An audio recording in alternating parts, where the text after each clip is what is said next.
Je vous donne juste un exemple pour que vous compreniez que c'est une question qui peut être importante. Certains d'entre vous, j'imagine, connaissent un peu de physique quantique. Et s'ils en connaissent un petit peu, ils connaissent certainement un principe qui s'appelle le principe d'incertitude d'Heisenberg. Bon. C'est un principe qui a été proposé puis démontré en 1927 par Heisenberg. Et j'ai eu la surprise de voir que dans des ouvrages récents, de philosophie par exemple, on lui donne un énoncé qui en fait contredit la vraie signification de ce principe. L'énoncé qu'on trouve, c'est on ne peut pas connaître, en tout cas la physique quantique dit qu'on ne peut pas connaître avec une précision arbitraire la vitesse et la position d'une particule.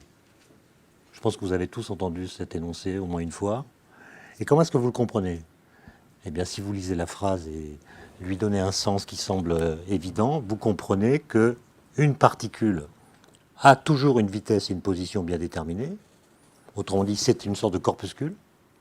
Mais la méchante mécanique quantique vous empêche de les mesurer avec précision. Et s'ensuit en général une digression sur la physique, sur le fait que la physique quantique limiterait notre pouvoir de connaître. Et donc, c'est un énoncé qui fait croire que la physique quantique, c'est non pas une révolution, mais une évolution. C'est-à-dire, on prend des objets qui existent déjà en physique classique, le corpuscule, avec une vitesse et une position bien définies, et on dit simplement que ce qui est nouveau, c'est qu'on ne peut pas les connaître aussi bien qu'avant. Or, ce que dit vraiment la physique quantique, comme vous le savez certainement, c'est qu'une particule quantique n'est jamais un corpuscule. Et donc, elle n'est jamais un objet qui a une vitesse et une position bien déterminées, de sorte que si on ne peut pas les mesurer, c'est pas parce qu'il y a une limitation de nos pouvoirs de connaître, mais parce que ces grandeurs ne sont pas déterminées. Bon. Et donc, c'est un message complètement différent. Et la question que je voudrais poser est de savoir si, à propos du Big Bang, de la façon habituelle de parler du Big Bang, il n'y aurait pas le même genre d'imprécision qui traînerait, de sorte que la question de l'origine de l'univers serait entachée par une sorte de, disons, d'imprécision qui serait dommageable. Alors, d'abord, une remarque. Si on prend le mot origine au sérieux, et si on parle de l'origine de l'univers, il faut imaginer qu'on doit décrire la transition entre l'absence de toute chose et l'apparition d'une première chose. D'accord ? Donc, penser l'origine de l'univers, c'est d'abord penser l'absence d'univers. Et l'origine, c'est la transition entre une absence totale d'univers et puis l'apparition d'une première chose, disons. Bon. Et la question est de savoir si on est capable de penser l'absence d'univers. L'absence d'univers, c'est-à-dire une sorte de néant, dont Bergson disait qu'il est une idée destructrice d'elle-même. C'est-à-dire que dès que vous pensez le néant, dès que vous pensez au néant, vous lui attribuez involontairement des propriétés qu'il ne peut pas avoir puisqu'il est le néant. Et donc penser le néant, c'est en faire quelque chose qu'il ne peut pas être. Et donc l'idée de néant est une idée destructrice d'elle-même, au sens où dès que vous l'évoquez, vous la niez. Bon. Ensuite, si vous dites qu'au début, en admettant que l'origine a eu un début, comme le racontent la plupart des cosmogonies ancestrales, ce que Bachelard appelait des songeries, on nous dit au début il y avait ceci ou cela.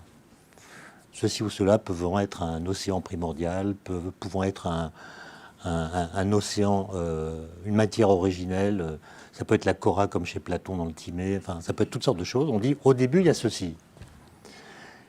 Et bien, ça pose une question. Est-ce que ceci a toujours été là? Auquel cas, il y a toujours eu quelque chose, de sorte qu'on ne peut pas dire que l'univers a une origine. Ou bien, ceci n'a pas toujours été là, parce que, par exemple, il est l'effet d'une cause qui l'a précédé, auquel cas, ce n'est pas non plus l'origine. Et donc, quand vous dites au début, il y a, vous ne racontez pas l'origine, puisque vous posez un déjà là, dont le statut est ambivalent, soit il dérive d'autre chose, auquel cas, ce n'est pas l'origine, soit il a toujours été là, et ce n'est pas non plus l'origine. Et donc, avant de revenir à cette question, posons-nous la question de savoir comment on a compris les origines de certaines choses en physique. Et vous savez qu'au XXe siècle, on a compris l'origine de toutes sortes de choses. On a compris, par exemple, que dans l'univers primordial, il n'y avait pas d'atomes. Il n'y a pas toujours eu des atomes. Il n'y a pas toujours eu des étoiles, etc. Donc, les choses sont apparues au cours de l'évolution cosmique. Et nous sommes capables de raconter toutes sortes de généalogies à propos des objets qui existent dans l'univers. Prenez l'exemple des noyaux d'atomes. Ils sont formés de protons et de neutrons. Eh bien, ces protons et ces neutrons se sont agglomérés, alors en petit nombre dans l'univers primordial, pour former les éléments chimiques très légers, comme le deutérium par exemple, ou l'hélium. Et puis ensuite, les collisions entre protons et neutrons étaient devenues trop rares à cause de l'expansion de l'univers. Et du coup, la nucléosynthèse primordiale s'est interrompue jusqu'à ce qu'apparaissent des étoiles qui, par condensation gravitationnelle, provoquent un échauffement du centre de l'étoile, amorçage des réactions nucléaires, et par une suite de réactions de fusion, on fabrique tous les éléments chimiques qui vont, en gros, depuis le lithium jusqu'au fer dans le tableau de Mendeleïev. Et pour les éléments chimiques plus lourds, il faut des très grosses étoiles en fin de vie, ce qu'on appelle des supernovas, qui explosent, ça fait des flux de neutrons importants. Et par capture de neutrons, radioactivité bêta, on fait tous les éléments chimiques qui vont du fer jusqu'à l'uranium. Bon. Et donc on a compris l'intégralité de cette nucléosynthèse. Et vous voyez que dans ce cas, l'origine des choses fait partie des choses. C'est-à-dire que ces noyaux se sont construits par agglomération successive de leurs constituants, de sorte que l'origine de ces choses fait partie des choses. Maintenant, il y a des cas où l'origine d'une chose ne fait pas partie de la chose, mais est elle aussi un objet physique, si la chose dont on décrit l'origine est un objet physique. Alors déjà, avant de dire ça, il faut que j'aurais dû préparer quand même, mais ce que je veux dire à propos de l'histoire des noyaux d'atomes. Vous voyez, j'ai raconté très rapidement l'origine des noyaux d'atomes. En fait, j'ai raconté une histoire dont l'apparition des noyaux d'atomes est l'achèvement. Donc, raconter l'origine des atomes, c'est raconter l'histoire qui a précédé l'apparition des atomes. Autrement dit, le mot origine veut dire achèvement, ou il veut dire conclusion. Raconter l'origine d'une chose, c'est raconter l'histoire dont cette chose est la conclusion. Et donc l'origine a un sens là qui est à rebours du sens commun. En juillet 2012, peut-être que vous avez entendu parler du boson de Higgs, enfin j'espère. On a découvert cette particule après 48 ans de recherche, grâce à une grosse machine. Et en fait, on a compris d'où vient la masse des particules élémentaires. On a compris l'origine de la masse. Parce que nos équations, dans le modèle standard de la physique des particules, laissaient entendre que les particules élémentaires n'avaient pas de masse. Ce qui est contradictoire avec l'observation. Quand on fait des mesures, on trouve que les électrons, par exemple, ont une masse non nulle, etc. Et il y a des gens qui se sont dit, mais peut-être que les équations ont raison, et c'est nous qui avons mal compris le concept de masse.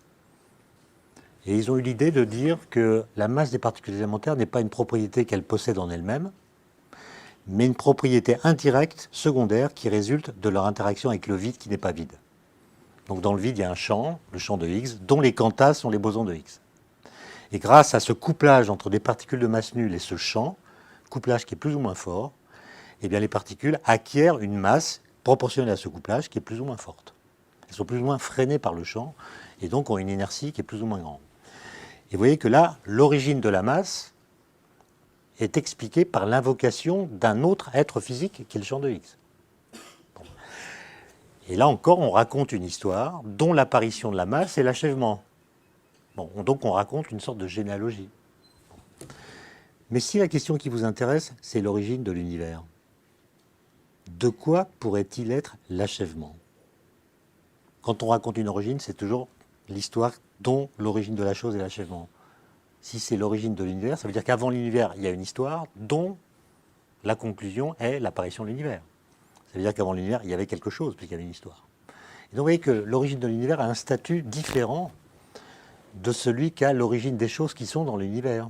Il s'agit d'une origine absolue et non pas d'une origine relative. Alors j'ai fait un petit exercice avant de venir quand même, et j'ai regardé comment on définit l'origine dans le dictionnaire. Et on voit que assez vite, l'origine, qui est en fait une singularité, une sorte d'instant absolu, de création, très vite dans les dictionnaires se temporalise, s'effiloche en histoire ou en processus, s'épaissit en une succession de phénomènes ou d'événements, et elle se mélange à d'autres concepts. Par exemple, dans le Grand Robert, origine renvoie à création, cause, commencement, formation, genèse, fondement. Et donc on voit qu'il y a une sorte de polysémie autour du mot origine, et que c'est un mot dont la signification n'est pas très bien définie. Alors heureusement, il y a des philosophes. Et les philosophes sont des gens très utiles parce qu'ils ont aidé en l'occurrence à clarifier les choses et à distinguer deux significations du mot origine. La première signification, c'est celle qui consiste à dire que l'origine, c'est la source dynamique de la totalité de ce qui existe. Donc l'origine, c'est une sorte de cause antérieure à tout ce qui a suivi, et au-delà de laquelle remonter n'a aucun sens. Donc c'est la cause première qui est elle-même l'effet d'aucune autre cause antérieure. Bon. Et donc il s'agit d'une origine qui est chronologiquement première, absolument créatrice, qui est par essence distincte de tout ce qu'elle a produit et précédé, et qui renvoie à une réalité autonome, absolue, en un mot, transcendante. Et donc l'origine de l'univers ne fait pas partie de l'univers.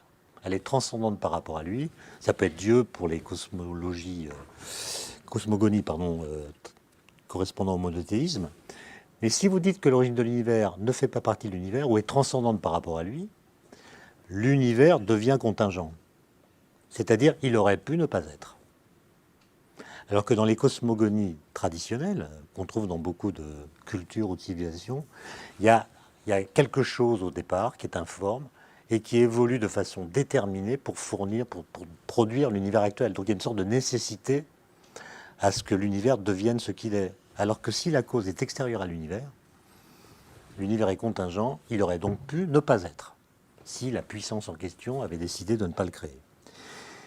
Enfin, il y a une deuxième signification du mot origine. Ça n'est plus la cause efficace, historiquement première, comme dans le premier cas, mais c'est le fondement logiquement premier de tout ce qui existe. Et donc ce fondement peut être un être particulier, qui est immanent, et qui a la potentialité de se projeter hors de soi pour s'incarner, pour s'excéder et devenir quelque chose d'autre que lui-même. Alors, vous voyez, on a premier cas cause première, dans l'autre cas fondement. Et vous voyez que les cosmogonies ancestrales s'appuient toujours sur un fondement, c'est-à-dire un truc qui est déjà là, alors que les trois cosmogonies religieuses, les trois monothéismes que nous connaissons, s'appuient sur la première définition du mot origine, origine transcendante, extérieure à l'univers. Et dans ce cas, vous voyez, selon l'hypothèse que vous choisissez, l'origine est plus ou moins connaissable. Si l'origine est dans l'univers, si elle est immanente, vous pouvez espérer qu'un jour les physiciens pourront la saisir. Mais si elle est extérieure à l'univers, si elle est transcendante par rapport à lui, elle échappe à la saisie des physiciens. Alors je me rends compte qu'il est tard, moi j'ai pas l'habitude de parler aussi tard, et ce que j'ai dit n'est pas clair. Donc je vais l'illustrer par un cas très simple. On quitte l'univers, on s'intéresse au langage. Vous savez qu'il y a des gens qui s'intéressent à la question de l'origine du langage, notamment au XIXe siècle. C'était une sorte de mode d'écrire des manuscrits expliquant comment le langage avait pu apparaître. Et assez vite, la Société de linguistique de Paris a décidé de ne plus lire ces manuscrits, et même de les renvoyer à ceux qui les avaient adressés, au motif que c'était une question pas claire. Pourquoi ? Parce qu'il y a des gens qui disaient l'origine du langage, ça consiste à trouver la première langue qui est à l'origine des 6000 langues parlées aujourd'hui. Donc on cherche le proto-langage, la première langue qui est apparue sur Terre. Elle est apparue à un certain moment, à un certain endroit, donc c'est un événement qui est historiquement et géographiquement localisé. Et c'est une certaine sorte de recherche. Il y a eu un moment où la première langue est apparue. Mais il y a d'autres gens qui comprennent l'origine dans un autre sens, qui est quelles sont les conditions culturelles, environnementales, intellectuelles, cérébrales même, politiques, qui ont fait que dans un groupe humain, il est devenu nécessaire de pouvoir parler. Et les gens qui ont parlé, évidemment, ne l'ont pas fait immédiatement en parlant comme Shakespeare. Hein, au début, ça a été des borborigmes, des cris peut-être. Et à partir de ces cris, de ces borborigmes, on a fini par isoler des mots qui ont fait sens, etc. Et petit à petit, par un processus très long, le langage s'est constitué. Et vous voyez que là, l'origine, c'est pris au sens de la deuxième signification des philosophes, c'est-à-dire on cherche les conditions d'apparition du langage, qui a pu apparaître du coup à plusieurs endroits différents sur la planète et à plusieurs périodes différentes. Donc c'est pas du tout la même recherche selon qu'on prend le mot origine dans le premier sens, transcendantal, ou qu'on le prend dans le second sens, qui est immanent, fondement, etc. Bon. Donc, vous voyez que déjà le mot origine a une certaine complexité intrinsèque, et le propos de la conférence, c'est de montrer que nous parlons de toutes ces choses avec une certaine désinvolture. Tantôt, un physicien nous dit qu'il a compris l'origine de l'univers, c'est le vide quantique avec je ne sais quoi. Un autre jour, c'est autre chose. Il y a 3 semaines, on nous explique que le Big Bang a été prouvé par la détection des ondes gravitationnelles émises par les fluctuations du vide quantique dans l'univers primordial, par l'inflation cosmique, etc. Résultat d'ailleurs dont vous allez apprendre la semaine prochaine qu'il est démenti. Hein. C'est une annonce prématurée, il n'y a pas de preuve que l'inflation cosmique a eu lieu. Et donc, c'était un préambule pour que vous compreniez que l'origine, c'est une question en fait très compliquée. Alors maintenant, j'en viens à la cosmologie, qui est le sujet, et il me reste 20 minutes, donc je vais aller assez vite. Assez souvent, on entend dire il a fallu attendre le XXe siècle pour qu'on comprenne que l'univers a une histoire. Bon, évidemment, c'est faux. Puisque d'ailleurs, toutes les cosmogonies ancestrales racontent une histoire de l'univers. Donc on a toujours raconté une histoire de l'univers. Une cosmogonie qui dirait l'univers a toujours été comme il est sans histoire, ce ne serait pas une cosmogonie très, très intéressante. Et donc il y a toujours de l'historicité dans les cosmogonies. Mais il y en a aussi en physique, c'est-à-dire au XIXe siècle, il y a des physiciens qui ont écrit l'univers a une histoire. C'est les physiciens qui tentaient d'appliquer la thermodynamique à l'univers et qui disaient l'entropie de l'univers doit croître, on va vers une mort thermique, donc il y a une histoire de l'univers. Et même avant, Kant avait écrit un petit livre sur l'histoire de l'univers dans lequel il expliquait comment le système solaire avait pu se former par contraction gravitationnelle d'une nébuleuse avec une antigravité qui faisait que les planètes étaient comme elles sont, etc. Et donc il avait raconté une sorte d'histoire de l'univers. Et donc ces livres qui vous disent on a découvert qu'au XXe siècle que l'univers a une histoire, sont des livres qui oublient tous ces épisodes précédents. Mais à leur crédit, il faut dire que quand un physicien du XXe siècle ou du XXIe dit l'univers a une histoire, il ne dit pas exactement la même chose que lorsqu'un physicien du XIXe dit la même phrase. Pourquoi ? Parce qu'entre le XIXe et le XXe siècle, il y a eu Einstein. Et en fait, quand un physicien du XIXe dit l'univers a une histoire, il veut dire que en fait, l'univers, c'est l'enveloppe qui contient tous les objets physiques. Et ce qui a une histoire, ce sont les objets physiques, mais pas l'univers lui-même. Le contenant est épargné par l'histoire. Alors qu'au XXe siècle, quand on dit l'univers a une histoire, c'est l'univers en tant qu'objet physique qui a une histoire. Et ce qui a rendu cela possible, c'est la théorie de la relativité générale d'Einstein, dont on va fêter le premier centenaire l'année prochaine, en 2015. Einstein publie ses papiers en novembre-décembre 1915. La relativité générale, qui est une nouvelle théorie de la gravitation, qui permet de considérer l'univers lui-même comme un objet physique. C'est-à-dire un objet qui a des propriétés globales qui ne sont pas réductibles à des propriétés locales. Par exemple, la courbure généralisée de l'espace-temps, c'est une propriété de l'univers. Ce n'est pas une propriété de quelque chose dans l'univers. Et donc l'univers devient un véritable objet physique. Et cette théorie de la gravitation d'Einstein invite à penser que la gravitation, ce n'est pas du tout une force qui s'exerce dans l'espace entre les corps massifs, comme on l'apprend à l'école. Ce n'est pas une force, en fait, c'est une déformation de l'espace-temps, de la métrique de l'espace-temps, qui est induite par le contenu de l'espace-temps. C'est-à-dire le contenant, l'espace-temps, est déformé par ce qu'il contient, de sorte que la gravitation est quelque chose qui s'inscrit dans la structure même de l'espace-temps. Bon. Alors pour la petite histoire, Einstein pensait en 1915 que l'univers était statique, qu'il n'y avait pas d'histoire. Et quand en 1917, des collègues lui démontrent qu'il n'existe pas de solution statique de son équation, il est embêté parce qu'il est persuadé que l'univers est statique. Et donc il va faire un truc un peu bizarre, il va introduire une nouvelle constante en physique, qu'on appelle la constante cosmologique, dont l'effet est une sorte d'antigravité qui fait que l'espace se repousse lui-même et compense l'effet attractif de la gravitation, de sorte que si on ajuste bien la constante, l'univers peut être stationnaire. Bon. Simplement, il y a une longue histoire après qui fait intervenir de très nombreux personnages que je n'ai pas le temps d'évoquer. Il y en a simplement 3 que je vais citer, même plutôt 4. Le premier, c'est l'abélomètre.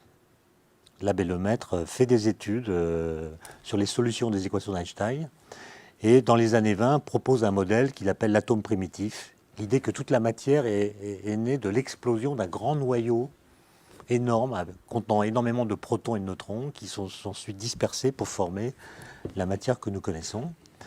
Et puis un autre mathématicien qui s'appelle Friedman, un russe, qui est mort très jeune, mais qui, avant de mourir, a montré qu'il existait des solutions des équations d'Einstein correspondant à un univers en expansion.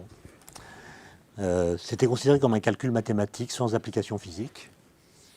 Et puis dans les années 20, un astronome, qui est en fait un catcheur, hein, qui gagnait sa vie comme catcheur, mais la nuit il allait faire des observations, il s'appelle Hubble. Il utilisait le télescope Hooker du mont Wilson aux États-Unis, et il regardait le mouvement des nébuleuses. Les nébuleuses, c'est l'ancien nom pour galaxie. Et quand vous regardez d'ailleurs aujourd'hui la partie du ciel qu'il a observée, c'est tout petit par rapport à ce qu'on connaît aujourd'hui, mais dans cette petite partie du ciel, il a pu voir que les galaxies, les nébuleuses, s'éloignent les unes des autres, d'autant plus rapidement qu'elles sont plus distantes les unes par rapport aux autres. Et donc lui qui pensait que l'univers était statique, que l'espace était statique, interprétait ce phénomène comme les galaxies qui fuient dans l'espace. Il y a l'espace qui est statique, les galaxies qui partent les unes, enfin qui s'écartent les unes des autres, avec des vitesses qui sont d'autant plus grandes qu'elles sont plus éloignées. Bon.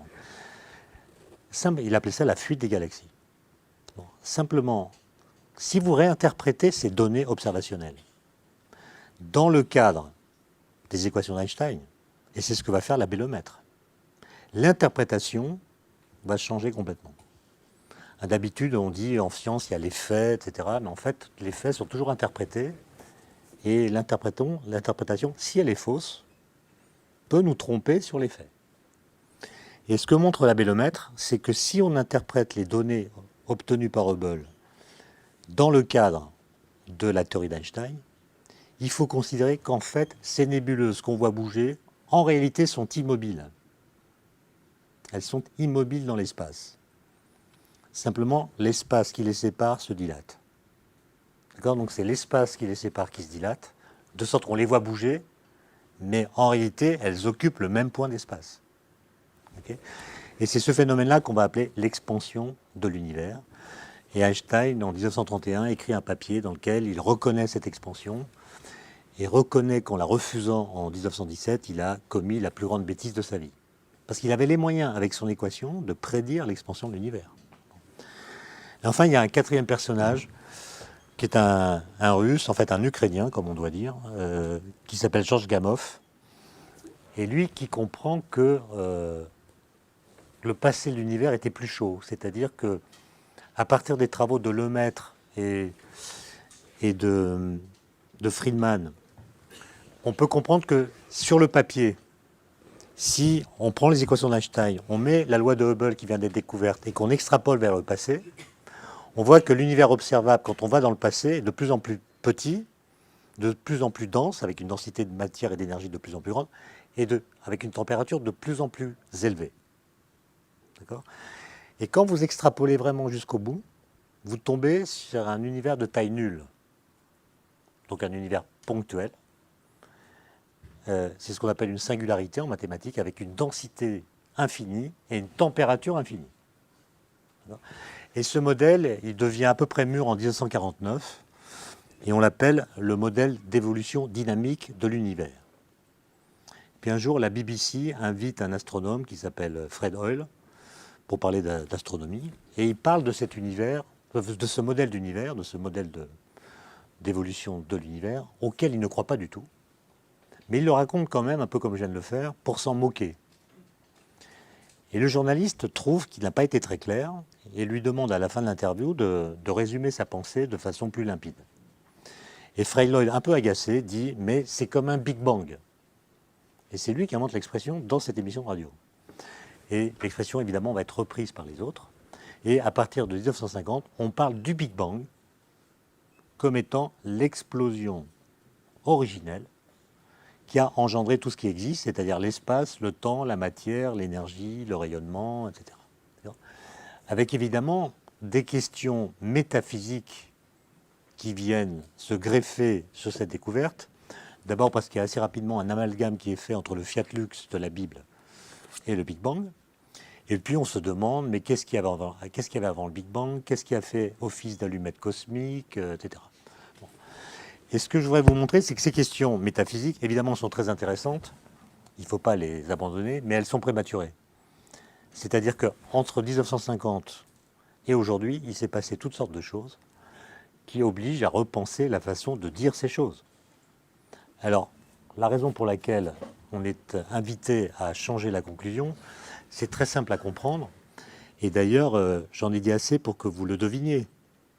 C'est que quand on fait l'extrapolation vers le passé, à partir des équations d'Einstein, qui, je l'ai dit, ne décrivent que la gravitation, on fait un calcul qui est exact tant que la gravitation est la force dominante dans l'univers. Alors, la gravitation, c'est une force qui est très faible en intensité, mais qui est dominante à grande échelle parce qu'elle est toujours cumulative, elle est toujours attractive. Donc quand un objet est gros, il est dominé par la gravitation. Mais il y a d'autres forces dans la nature. Il y a les forces nucléaires, il y en a deux, la faible et la forte, et puis il y a l'électromagnétisme, qui ne sont pas décrits par les équations d'Einstein. Et donc quand vous extrapolez vers le passé, l'univers est de plus en plus petit, et puis il y a un moment où les particules, elles subissent non seulement la gravitation, mais les forces électromagnétiques et nucléaires, qui ne sont pas décrites par les équations d'Einstein. Et donc vous faites des calculs qui sont mathématiquement justes, mais ils sont physiquement incomplets, parce qu'ils ne décrivent pas les interactions que subissent les particules. Bon. Alors, comme vous le savez, au LHC, où on a découvert le boson de Higgs, les protons qu'on fait tourner dans la machine et qu'on fait entrer en collision, ils ont l'énergie d'un moustique en vol. Hein. C'est-à-dire que chaque proton a autant d'énergie qu'un moustique en vol. Bon, la différence, c'est qu'il est tout seul à porter toute cette énergie, alors que dans le cas du moustique, elle est répartie sur les milliards de particules qu'il contient. Donc c'est une densité d'énergie qui est très grande. Eh bien, quand on fait une collision de moustiques, enfin non, pas de moustiques, de... Marc, ça serait moins cher.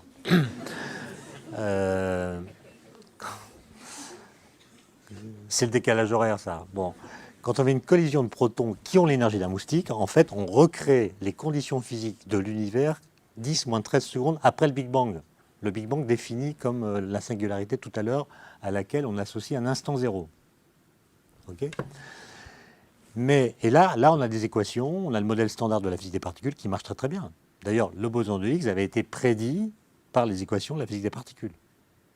Mais si vous regardez les conditions physiques un peu avant, vous tombez sur des situations où l'énergie des particules était non pas celle d'un moustique en vol, mais celle d'un TGV en circulation.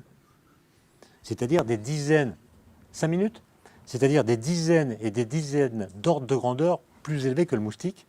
Et donc, c'est des densités d'énergie qu'on est incapable de reproduire en laboratoire. Et en fait, nos équations nous montrent que le moment en deçà duquel les équations s'effondrent, c'est ce qu'on appelle le mur de Planck. Le mur de Planck auquel on associe une énergie, un temps, une longueur. Et l'énergie, c'est justement celle d'un TGV en circulation. Donc l'honnêteté intellectuelle, c'est de dire, entre le mur de Planck et aujourd'hui, on sait à peu près raconter l'histoire. Mais pour décrire ce qui s'est passé en amont du mur de Planck, il faudrait avoir une théorie qui unifie la relativité générale qui décrit la gravitation, et puis une théorie et la physique quantique qui décrit les trois autres forces, les forces électromagnétiques et nucléaires. Or, cette théorie d'unification, on ne l'a pas. Alors, il y a des recherches. Vous avez entendu parler de la théorie des supercordes. La théorie des supercordes, ça revient à dire que si on pouvait regarder les particules avec une loupe très puissante, on verrait non pas des particules ponctuelles, mais des petites cordes, soit ouvertes avec deux extrémités, soit des boucles. Bon. Et cette théorie des cordes, elle a la vertu, en tout cas certains le pensent, de donner un formalisme capable d'unifier les interactions et donc de décrire l'univers avant le mur de Planck. Sauf qu'avant le mur de Planck, la densité de particules est tellement élevée que les calculs sont impossibles et donc on doit faire des approximations. Alors il y a des gens ici, ou à Paris, ou ailleurs, qui font des approximations, qui essaient d'appliquer la théorie des cordes à l'univers primordial. Et là, ils ont des grosses surprises. Alors, quelles surprises ils ont ? Par exemple, la théorie des cordes prédit que la température maximale dans l'univers est nécessairement finie.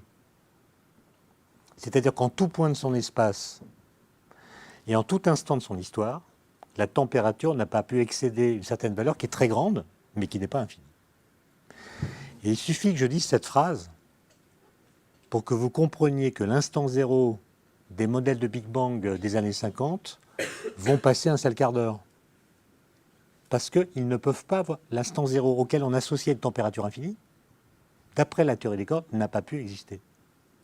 De sorte que quand vous appliquez la théorie des cordes à l'univers primordial, vous voyez qu'est remplacée la singularité associée à l'instant zéro, elle est remplacée par une transition de phase qui fait passer d'un univers d'avant qui est en contraction, qui s'échauffe, jusqu'à atteindre la température maximale autorisée par la théorie des cordes. Quand il l'atteint, il ne peut pas se contracter davantage parce que ça l'échaufferait, et donc il rebondit sur lui-même pour donner l'univers en expansion qui est le nôtre. Et donc, dans ces modèles-là, il n'y a plus d'origine. En tout cas, l'origine n'est pas là où on croyait qu'elle était, elle est déplacée. Et évidemment, cette conclusion à laquelle j'arrive ne vaut que si la théorie des cordes est juste, ce que nous ne savons pas. Mais ce qui est intéressant, en tout cas moi j'ai passé pas mal d'années à traîner dans des colloques de cosmologie, parce qu'il y a des gens qui ont des idées différentes, mais ils ne se parlent pas vraiment. Il y a les gens de la théorie des cordes, il y a des gens qui font de la gravité quantique à boucle, il y a des gens qui travaillent sur le vide quantique, etc.